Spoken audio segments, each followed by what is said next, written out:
What if one of the most famous actors in America lost everything, his career, reputation, and future, not because of a bad movie, but because the world made up its mind before hearing the full story? Johnny Depp went from Hollywood's golden boy to being labeled unhireable. And then, years later, the entire world watched his name fight its way back, live, on camera. This is not just a celebrity story. This is a lesson about power, public opinion, psychology, and what happens when truth collides with narrative. Think about this for a moment. Imagine working your entire life to build a reputation. Decades of effort, and then, one headline, one accusation, one viral narrative, suddenly defines you. In America, we love comebacks. We celebrate people like Robert Downey Jr., who rebuilt his career after personal struggles. We admire resilience in business icons, athletes, and entertainers. But Johnny Depp's story is different, because his comeback didn't start with a movie deal or a press tour. It started in silence. While the world made jokes, assumptions, and judgments, this video isn't about taking sides. It's about understanding how reputation works, how public psychology works, and what this case reveals about modern culture. The rise, from outsider to icon. Johnny Depp didn't arrive in Hollywood as a traditional leading man. He was the quiet, artistic outsider, more interested in music and strange characters than fame. Early roles in 21 Jump Street made him popular, but he didn't want to be boxed in. Instead, he chose risky, unconventional roles, working with directors like Tim Burton. Then came Pirates of the Caribbean.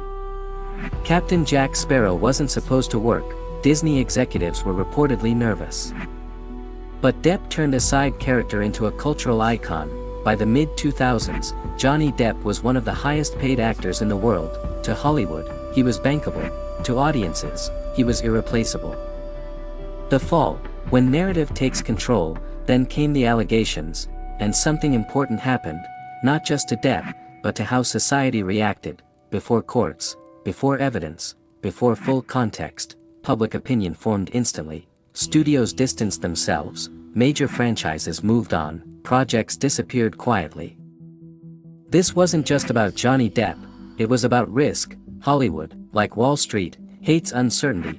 Once a narrative sticks, institutions protect themselves first, and for years, Depp's side of the story barely existed in mainstream conversation. Silence, pressure, and isolation. Here's something most people underestimate. Silence is psychologically brutal.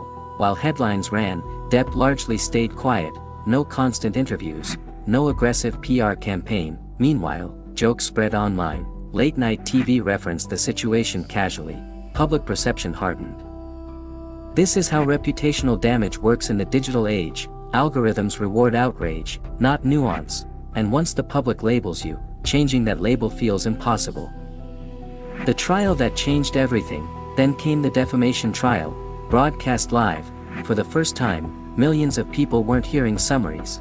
They were watching raw information, body language, text messages, testimonies, and suddenly, something shifted. People realized how powerful unfiltered access to information can be. The courtroom became a stage, not for acting, but for credibility. Regardless of personal opinions, one thing became clear: the story was more complex than the headlines ever suggested. The verdict and cultural whiplash. When the verdict arrived, it didn't just impact Johnny Depp, it exposed how quickly society can rush to conclusions. Brands, studios, and commentators faced an uncomfortable question: what happens when the narrative you believed collapses? For Depp, it wasn't instant redemption, but it was the beginning of reputation repair, something far harder than destroying one. Reputation is fragile, character is durable. Reputation lives outside your control, character doesn't. Depp couldn't control headlines, but he controlled how he responded. In psychology, this is called internal versus external locus of control. People who survive long-term pressure focus on what they can control. Public opinion is fast, truth is slow. Social media accelerates judgment. Courtrooms move slowly for a reason. This case highlighted a dangerous gap between viral narratives and verified facts. We've seen this before in American history, from media-driven scandals to financial panics where perception moved faster than reality. Institutions follow safety, not morality. Hollywood didn't turn on Depp out of emotion, it acted out of risk management. Just like exchanges during financial crises or companies during scandals, organizations prioritize survival. Understanding this helps people stop taking rejection personally and start thinking strategically. Transparency changes power dynamics. The trial showed what happens when people can watch events unfold without filters. Transparency removed gatekeepers, and that changed public psychology. This mirrors trends in finance, media, and even politics, where access to raw information reshapes trust.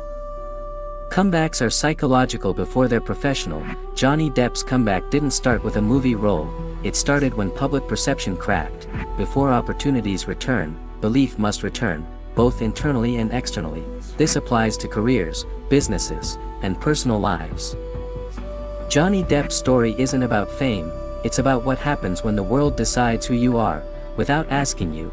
It's a reminder that silence can be strategic, patience can be powerful, and truth doesn't need speed, it needs space. In a world driven by headlines and algorithms, this story asks a bigger question: do we want fast judgment or fair understanding? If you want more deep dives into celebrity stories, psychology, money, power, and real-life lessons, subscribe, like, and stay curious.